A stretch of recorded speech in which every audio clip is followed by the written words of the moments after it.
La troisième élégie.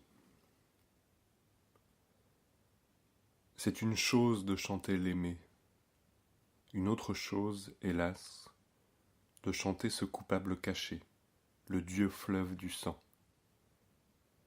Celui, son jeune amant, qu'elle reconnaît de loin, que sait-il quant à lui du Seigneur du plaisir, qui du solitaire souvent, bien avant que la fille l'apaise, comme si souvent même elle n'existait pas, dégoulinant de quel inconnaissable, a relevé la tête de Dieu en appelant la nuit à d'infinis soulèvements. Ô Neptune du sang, ô son trident terrible, ô le vent noir de sa poitrine de conque enroulée. Écoute la nuit qui se creuse et s'invagine.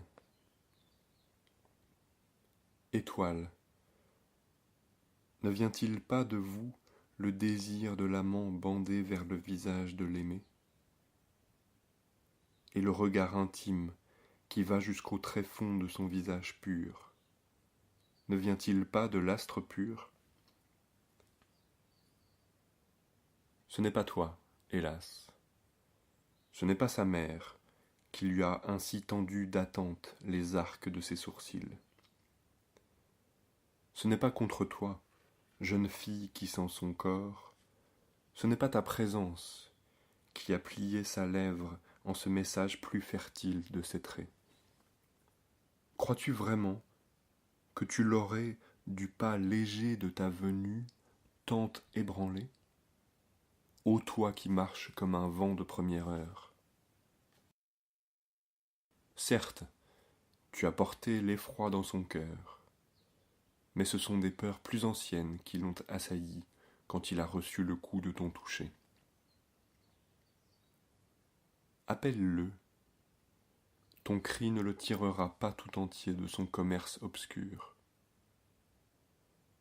Il est vrai qu'il le veut, qu'il s'évade et s'accoutume soulagé au foyer de ton cœur, se prend et se commence. Mais s'est-il jamais commencé? Mère, c'est toi qui l'as fait tout petit, qui fut celle qui fit son ébauche. C'est pour toi qu'il a été nouveau, c'est toi qui as penché sur ses yeux neufs le monde amical, et les as défendus d'un monde non connu. Où sont-elles, mon Dieu, en allées, les années où ta seule et mince silhouette ôtait du chemin de sa vue l'ample pulsion du chaos, lui cachant ainsi maintes choses. La chambre emplie de nuits suspectes, tu la rendais sans péril, et puisant à ton cœur peuplé de refuges, tu mêlais un espace plus humain à son espace nuit. Ce n'est pas dans le noir, non, c'est dans le halo plus présent de ton être que tu as posé la lampe de nuit, et sa lueur semblait naître de l'amitié. Pas un seul craquement que tu n'aies souriante expliqué, comme si depuis longtemps tu savais quand les lattes du parquet ont cette conduite. Lui, écoutait, et s'apaisait ainsi.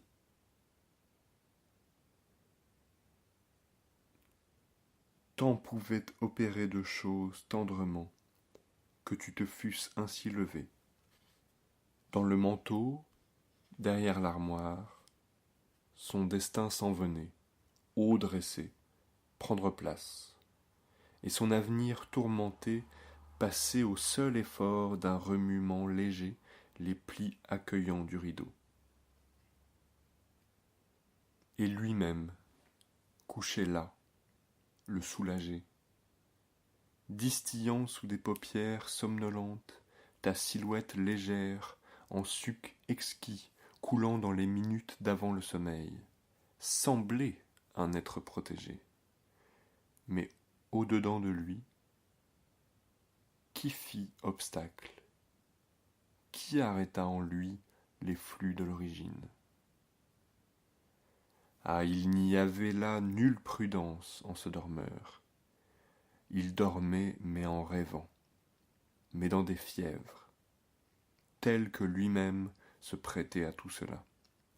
Lui, le nouveau, lui le farouche, comme il était déjà empêtré, enlacé dans des lianes proliférantes de son devenir intime, et nouant avec elle des motifs, si étranglants de la croissance, et dessinant des formes agitées de fulgurance bestiale, comme il s'abandonnait. Aimer. Aimer son être intime, et la jungle perdue de son être intérieur, cette forêt en lui des premiers temps, sur la ruine muette de qui se tenait son cœur viride et clair. Aimer. Puis le quitta, sortit le long de ses racines propres dans l'origine violente, où sa naissance infime avait déjà vécu son temps. Aimant, descendit dans le sang plus ancien, dans les gorges où gisait le terrible, repu de tous ses pères encore. Et tout ce qu'il y a d'horrible le connaissait, clignait, était avec lui comme en intelligence. Et même l'épouvante arborait un sourire. Mère, tu n'as pas bien souvent ainsi souri. Pourquoi n'aimerait-il pas ceci, qui était un sourire, qui l'a même avant toi aimé, car lorsque tu étais grosse de lui, déjà, ceci était dissous dans l'eau qui rend léger celui qui est en germe. Vois, nous n'aimons pas comme les fleurs, poussées par l'unique saison d'une année. Il monte dans nos bras, quand nous aimons, une sève immémoriale. Ô jeune fille, tout ceci, je veux dire, quand nous aimions, non point un être unique et à venir, mais la fermentescence innombrable. Non pas un seul enfant, mais les pères qui sont au fond de nous, couchés comme des débris de montagne, mais le lit de fleuve asséché de mer de jadis, mais tout le paysage de silence, sur qui est suspendue une fatalité de nuages et d'azur.